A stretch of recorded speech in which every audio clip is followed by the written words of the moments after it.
Apprenons à mesurer au pied à coulisse à vernier. Le pied à coulisse est un instrument de mesure permettant le contrôle de cote. Une épaisseur, un diamètre extérieur, la largeur d'une rainure, un diamètre intérieur. Description de l'instrument.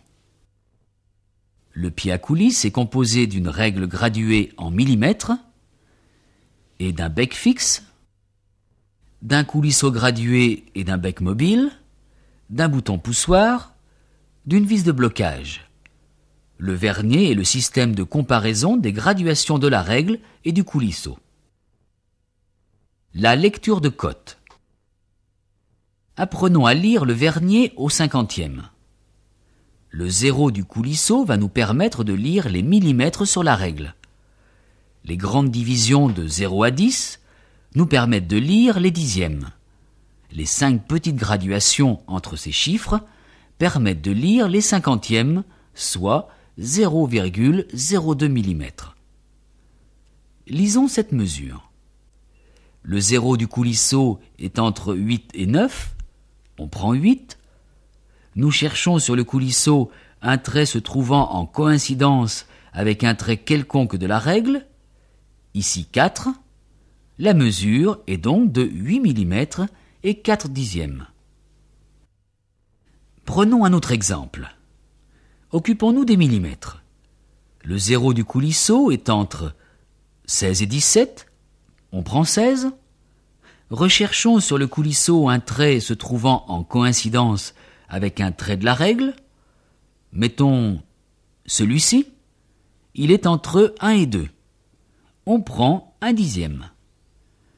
C'est la troisième graduation après le chiffre 1, ce qui donne 3 fois une division de 2 centièmes, 6 centièmes. La lecture sera donc de 16 mm 1 dixième et 6 centièmes, soit encore 16 mm 16. Autre exemple encore. Regardez.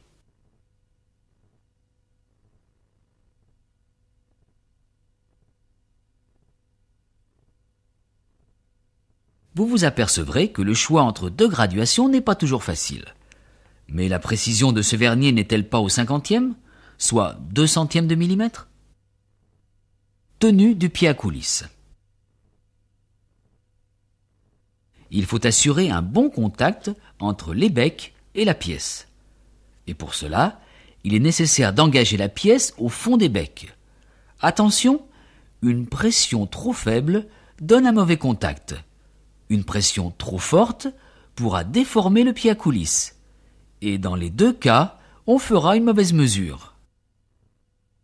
Difficulté d'une mesure intérieure. Elle se fait obligatoirement avec le bout des becs. Mais il faut faire attention aussi de mesurer le plus grand diamètre et de tenir les becs parallèles à l'axe du trou. Combien lisez-vous ? 26 mm. Mais attention, il faut rajouter l'épaisseur des becs 10 mm. La cote mesurée est de 26 plus 10, 36 mm. Le diamètre intérieur est donc de 36 mm. Soin. Pour avoir une bonne mesure, la propreté des pièces et du pied à coulisse sont indispensables. C'est l'instrument de mesure que vous serez amené à utiliser le plus souvent. Lire une cote, c'est assez facile avec l'habitude. Prendre correctement la cote, là est la difficulté. Il faudra vous entraîner.